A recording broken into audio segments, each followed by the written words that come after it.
What's up, guys? Back with another video today, and today we're going to be taking a look at the free agency situation, and I'm going to name one player that I think is leaving each team this offseason. So we're going to look at this website here, and I'm going to start out with the Buffalo Bills. This website gives us a view of all of the unrestricted free agents and really just allows us to, see the ideal person to move on this offseason. And my first one is going to be none other than middle linebacker Tremaine Edmonds. He's still only 24 years old and is a really good piece to fit into so many defenses. There's rumors of him going back to Pittsburgh, but going to Pittsburgh with his brother Terrell, the safety for the Steelers. The Houston Texans are a big landing spot. The Giants don't have much middle linebacker help. That's a big spot. The Seattle Seahawks desperately need middle linebacker, so there's a lot of good fits for him, and he will get paid what he needs to get paid, and he's still young, so who knows how good he can be. So that is our first destination. Our second destination will be staying in division, and we're going to go to the Miami Dolphins, and this was a recent franchise tag, which is going to be Mike Gesicki. And Mike Gesicki, we all knew he was going to be moving on after this year. They decided to put the tag on him last year, keep him around one more year, but it's time to go for him. He did a lot more pass blocking than pass catching, which isn't a bad thing. It was just their scheme. But I can see them bringing in a guy like Dalton Schultz this offseason to really help with that pass catching ability of their tight end. Gesicki was a great pass catcher when they ran routes with him, but he had way less routes than most tight ends. So moving on, we will now head over, still in division, to New England. And New England has a couple players I'd like to highlight. And those players would be Jonathan Jones, the corner, and Jacoby Myers, the younger wide receiver. So the one I'm going to focus on is Jacoby Myers. And he came out of NC State, has been a very solid, that's what I would say. He's been a very solid wide receiver. And they've had a very average wide receiver room, but he could really have a bigger role on a better team, a team like the Chiefs that really need an upgrade. Even though Jacoby Myers is above average, not by much, he would still be a really nice upgrade in a contender, maybe a wide receiver 2 or 3. He could be a very solid wide receiver 2 for a team. So Jacoby Myers will get paid. It won't be by the Patriots. I think they'll elect to draft a guy, a Jordan Addison or a Jackson Smith-Njigba or even a Quentin Johnston. I highly doubt that, but it could happen. Jonathan Jones, the Patriots don't like paying corners. They let J.C. Jackson walk last offseason, who was a great boundary corner, really good at playing the ball. But here we have Jonathan Jones. They could also look to address corner in the draft. I do not think they will be re-signing him. So we're going 2 for 1 on that Patriots take. Next up, we have the New York Jets. And for the Jets, I believe the player that will not be returning is Sheldon Rankins. And Sheldon Rankins he's getting up there in age. He's a defensive tackle, which is a big need around the league. And I believe that he won't get paid. They got to pay Quinnen Williams a ton. So Rankins will be finding a new home. He can really provide good depth on a defensive line. Teams like the Bears, teams like the Falcons, teams like the Steelers even need some defensive tackle help, and the Seahawks as well. And I think those would be good landing places, and he can get paid pretty well on those teams. Next up, we have another franchise tag candidate, and that would be none other than Mr. Jesse Bates. And again, we knew Jesse Bates' time was coming to a close when they decided to draft Dax Hill in the back end of round 1 out of Michigan this past draft. And that was clearly Jesse Bates' replacement, even though they decided to franchise tag him and keep him around for one more year. But Jesse Bates will not be a Cincinnati Bengal much longer, and he will be 26 next year. So he still has a lot in the tank, and he is going to be good for another team. Next up, we have my Pittsburgh Steelers, and the Pittsburgh Steelers will be moving on from Devin Bush this offseason. and it's been clear to us that was a bad draft pick, and it's time for him to go. It's almost like a Kadarius Toney situation where they know they messed up. It's not a good fit for the team. The ACL injury to Devin Bush really set him back big time. But Devin Bush will be walking. He's only 24 years of age, still a great player, bright future, can really be a good middle linebacker for another team, but it will not be for the Steelers, and it's time to part ways. Next up, we have a player that decided to initiate parting ways himself, and that would be Mr. Jadeveon Clowney from the Cleveland Browns. And Jadeveon Clowney was clearly not happy with his role, and he expressed it, made it clear. Maybe not the smoothest way to do it, but he did it, and he will be finding a new home this coming offseason. He will not be back on the Cleveland Browns next year, and I am very confident when I say that. So we will finish off the division with the Baltimore Ravens, and my pick to not come back is going to be Marcus Peters. And Marcus Peters is getting a bit older, and Baltimore, I believe, will look to address corner in the draft along with wide receiver. But Marcus Peters has been a beast. He played on the Rams, he played on the Chiefs, now he's on the Ravens. He's been a good player, has had a really good career, only 30 still, but he's going to want a little bit more money for a veteran than he probably needs to get paid. And they'll probably look to get younger there, as they're not going to be able to pay all of these guys a lot of money if they are planning on retaining Lamar Jackson. So I do not believe that Marcus Peters will be a Raven again next year, probably for the better for the direction of that franchise. So we will now be moving on to a little NFC team. We'll be going to the Arizona Cardinals, and the Cardinals have a really tough roster situation. They just brought in a defensive-minded head coach and Jonathan Gannon, but I believe that a younger corner, Byron Murphy, will not be returning next year. And I believe he'll be a good fit on a lot of teams that need a really solid corner. He's been good since college at Washington, and he's an all-around beast, and it is pretty rough that they're going to have to part ways. Not necessarily, but I believe they will. It's going to be pretty rough to have to do that to such a young player, as he's only 25 still and will be 25 going into next year. But I believe they will have to part ways with Byron Murphy. Next up, we'll be taking a look at the Atlanta Falcons and Lorenzo Carter. Lorenzo Carter is a very solid outside linebacker, but he's not solid enough to pay, and they already have a lot of cap room, but sometimes you just don't negotiate with guys that are not part of your future plans, and I don't believe Lorenzo Carter will be part of the Falcons' future plans, in my opinion, but he could be a good depth piece for a lot of teams in free agency, and it's always good to have depth. So I believe Lorenzo Carter will be elsewhere next year, and to where, not exactly sure, but I do believe he will be elsewhere.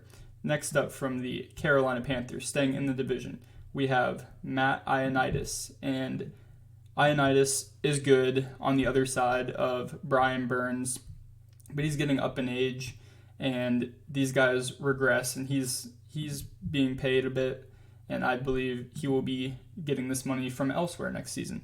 And a lot of teams need defensive line help and depth. Depth is huge. Guys go down all the time, especially when you're rushing the passer all game.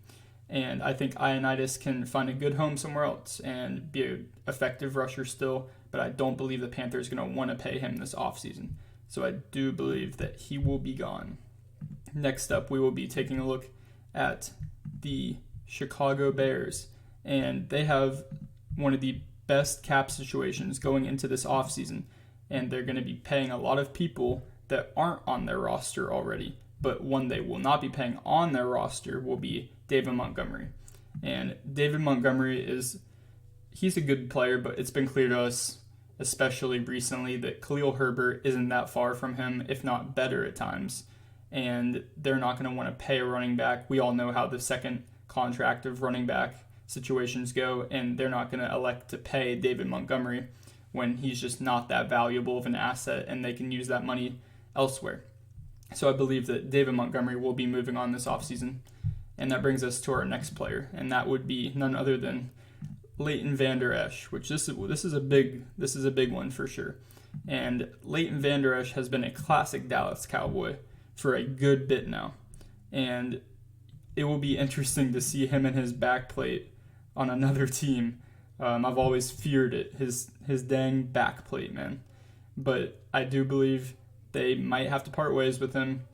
He'll be looking for some money, and I believe he might want a new start, and it's a very reasonable thing. Along with him, I believe that Dalton Schultz, the tight end for the Cowboys, could be finding a new home this offseason. I do not think that is out of the picture at all. So, next up we have Draymond Jones, the defensive end from the Broncos. And Draymond Jones has really come on and is not being paid like it yet, but this will be the offseason where he does get paid like it. And he has really earned it, and I don't believe that the Broncos will be willing to pay what he's going to now request because of his better performance. He's really come on here now, and I do believe that Draymond Jones will be finding, his home on a new defensive line next year, and it will be a very, very good pickup for another team. So next up, we have Mr. Deshaun Elliott, safety for the Detroit Lions. And the Lions have an interesting situation just because their secondary and their defense is already pretty bad. We know people call Dan Campbell and Campbell because there is no defense. And they hate to part ways with young guys that are still good, such as Deshaun Elliott, but he will be looking for some money, and you got to make your tough decisions in the offseason. Can't keep everyone. No one does. Even the teams that keep most guys always let a couple guys go. And I believe that Deshaun Elliott will be finding a home on a new team next year. And he's a good safety. Still pretty young in age, 25. Will be 26 going into next year. But I do believe they will be parting ways this offseason, which will bring us to our next player. And it will be in the same division. And that would be Mr. Adrian Amos, vet safety for the Green Bay Packers. Now, this is going to hurt if you're a Packers fan, and it would hurt me if I was a Packers fan because he's been around for a bit. He's going into age 30, and he's been a great player for his career. But I do believe that they will be making some tough decisions with that roster construction.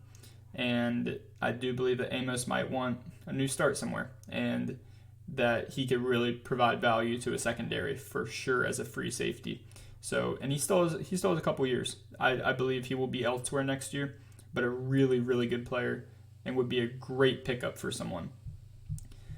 Next up, we have one of the most underrated players in the league. And if you know, is what I'm going to say. And it's Ogba Okoronkwo for the Texans. And Okoronkwo really came on this year. A lot of people are big on calling him underrated, which he is, which then, people argue that, is he overrated? No, he's a bit older, but he really had a great year this year. And I think that really earned him a contract somewhere else. They could bring him back, but I don't see them bringing a 28-year-old back, 28-year-old edge rusher. But he really showed out. He really got himself a new contract, which you love to see players later on in their career ball out and get a new contract. So here he is getting himself a new contract on a new team, I believe. Next up, it is going to bring us to Mr. Yannick Ngakoue. And I just completely botched that name. Yannick Ngakoue. I have no clue how to say it. I'm not going to lie to you. So I'm not going to try again. But you guys know probably who I'm talking about. Absolute beast. I mean, he is the opposite of the level I just said his name at. And he is getting older now at age 28, but is getting paid a good amount of money. And the Colts have a tough situation. They have a good defense. It's stayed together even in this down year. They had injuries and they didn't play up to par, obviously, but they still had some good players. But I do think some guys may try to hop off the boat and look to play elsewhere. And I do believe Yannick, I'll just call him Yannick.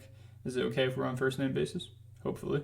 But I do think that Yannick will look for another home this offseason, especially as he's getting into his later years, maybe a 3-year deal, something like that. And I do believe that could be a very real thing. And that will bring us next up to a very, very talented Jawan Taylor, offensive tackle for the Jacksonville Jaguars. Now, this one may be interesting because we know the Jaguars' whole philosophy has been to protect Trevor Lawrence. Now, why would they part ways with a guy who's key to protecting Trevor Lawrence? And I would say, you can't pay everyone big contracts. They brought in Brandon Scherf. They really obviously were focused on that, but you can't extend everyone. And they could pick a tackle or interior guy in the second or third round this year. You can easily replace guys like that. I wouldn't say easily, but sometimes you need to get younger. It's a very real thing that you have to make those tough decisions. And Jawan Taylor's a beast, and he's out of Florida as well. But I could see him looking for a lot of money and going to request it at a clip that they will not pay Jawan Taylor. So I can completely see that, and I don't think it's unreasonable. And I think they could let him go. He could be playing on another team next year. Next, this is going to be a big one because a lot of people are maybe questionable on this because Super Bowl champs, the Kansas City Chiefs, and Juju Smith-Schuster, who was on a 1-year deal this year, as A.J. Brown said, he resurrected his career by the hands of Patrick Mahomes. I don't necessarily agree with that because Juju played well when he was healthy. But I do believe that they could be bringing in other guys, and Juju wasn't good enough. He was their wide receiver 1 for pretty clearly. If there was a clear guy there, it was him. And he was only on pace, even with injury, to barely go over 1,100 yards. It's not really what you want out of your wide receiver 1. So I do think that they could be searching for other wide receiver options, and I don't think that he necessarily will be in their plans. So I think it's a possibility they move on from him. Next up, we will be looking at the Las Vegas Raiders and Mac Hollins, who filled a bigger role with the absence of Hunter Renfrow this year, and he filled it well. You saw him all around the ball. He was making plays. He's a physical wide receiver, formerly a Miami Dolphin, but he played really well for the role he was put in, and I believe that earned him a bigger role maybe somewhere else, maybe a wide receiver 2 borderline or up end wide receiver 3 kind of guy. So I think he got himself a bigger role by playing the way he did. And that will bring us to the Chargers, and this will be Nasir Adderley, the safety. And Adderley's been good, and that secondary has been depleted. So you do have to be careful. You do have to be careful about criticizing too much of that secondary's play. But Adderley's still young, and he is playing again at a clip that I don't think they're going to want to pay him for, along with guys like the contract they gave J.C. Jackson, and they're paying superstars in that secondary. And I don't think that he's going to fit into their plans along with those superstars. So I can see him leaving Derwin James. They got to pay these guys big bucks, and you don't want to. It's kind of how the Steelers do it. They have a star at each level of their defense. Secondary linebackers, TJ Watt, secondary Minkah Fitzpatrick, and D-line Cam Hayward. So you kind of have to do that because you can't pay all of these guys a premium amount. And I believe that's why Nasir Adderley will be on another team next year.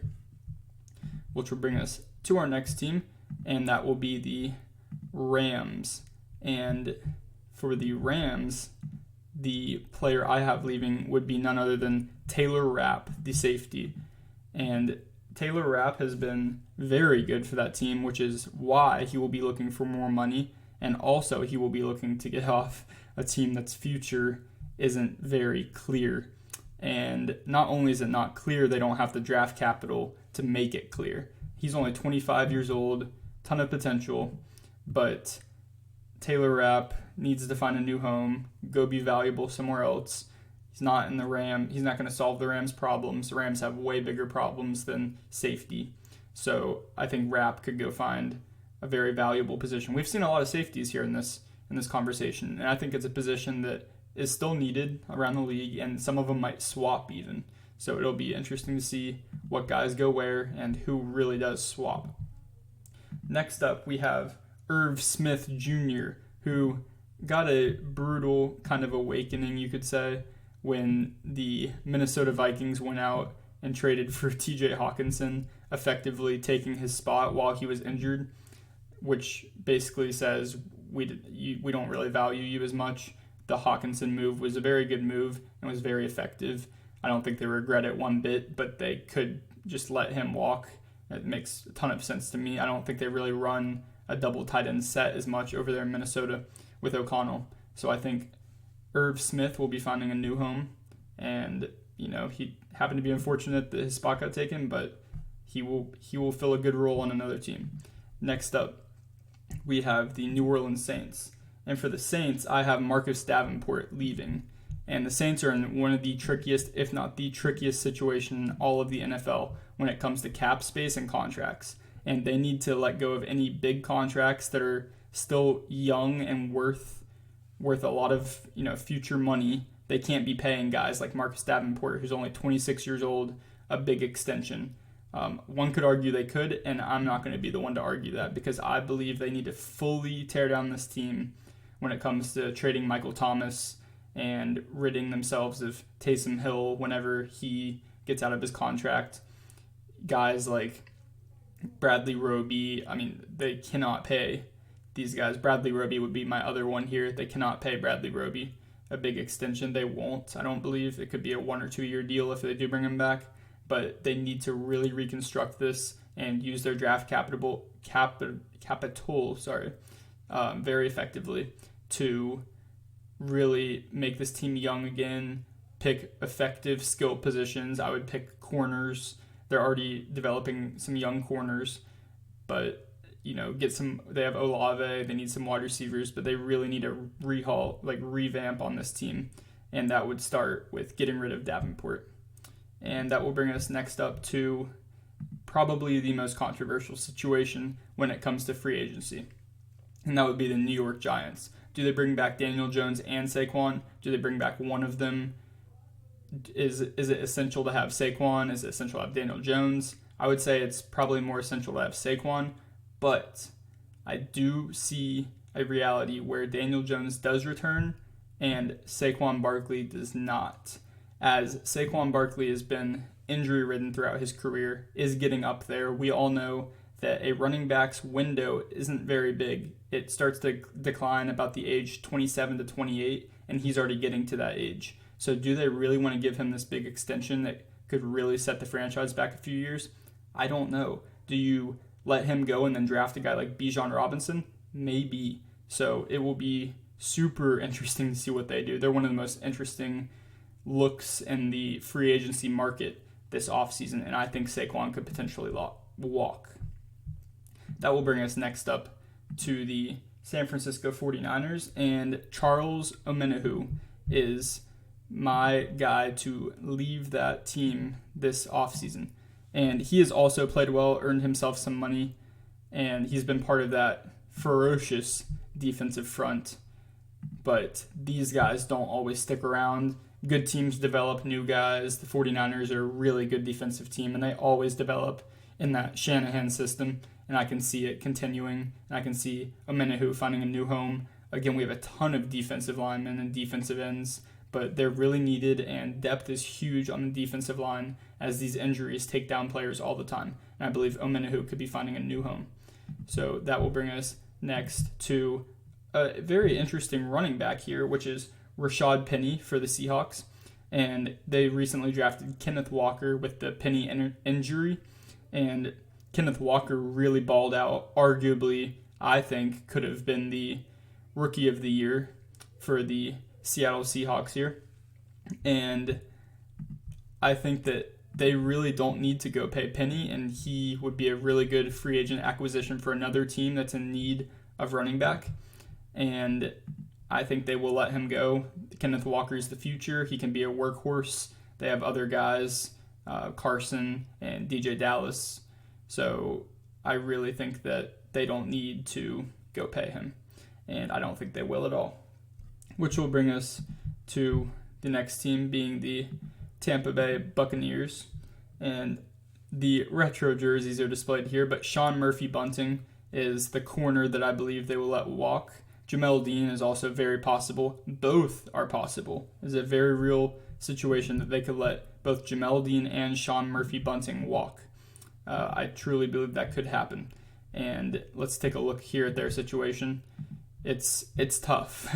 Obviously, Tom Brady at the top there, not in the picture, but they're going to have to let a lot of guys go. I'm going to really be interested to see if they still try to compete with this roster, even though it's aging, or if they're going to let it kind of go into rebuild mode, trade away their older guys to contenders or just anywhere, and really try to flip this thing, maybe draft a quarterback this year, trade up into the top 10, get Anthony Richardson. Who knows? I don't know what direction they'll go. I'm guessing it'll be rebuild. We could see Mike Evans get traded. There's a lot of possibilities here. But I do have Sean Murphy-Bunting leaving, which brings us down to two teams, and those two are the Tennessee Titans, and this will be Austin Hooper, who I believe will be finding a new home. This wouldn't really be a splash acquisition. He's just a veteran tight end at age 28 that could be a good piece for a team that's looking to contend. It's always good to have experienced tight ends that are good blockers as well, and I believe that Austin Hooper will be looking for a new home. So that's a pretty clear one to me. I don't think he'll be returning to Tennessee. And finally, we will be at our last team, which would be the Washington Commanders. And this would be a huge acquisition for any team in need of defensive line help, and this would be De'Aaron Payne. And I don't think they will pay him just because of how good of a defense they have, and their defensive front is already stellar, and he is asking for a lot of money. He is a candidate to be a Chicago Bear or a Seattle Seahawk in my mind, possibly a Steeler, I would hope, but I don't see him truly being a Steeler. But he is going to make a splash on any team. He's going to be a top free agent acquisition for any team that he ends up on, and I think that any team would be so glad to have him. It's just who's going to win the bidding war, and he might be my top free agent acquisition other than Lamar Jackson. And this will wrap up my video today. I hope you guys enjoyed, and please drop any input you have and your comments on what guys you think should and shouldn't leave, who you want to see acquired even. There could be a future video on that, but thank you again for watching, and I'm out.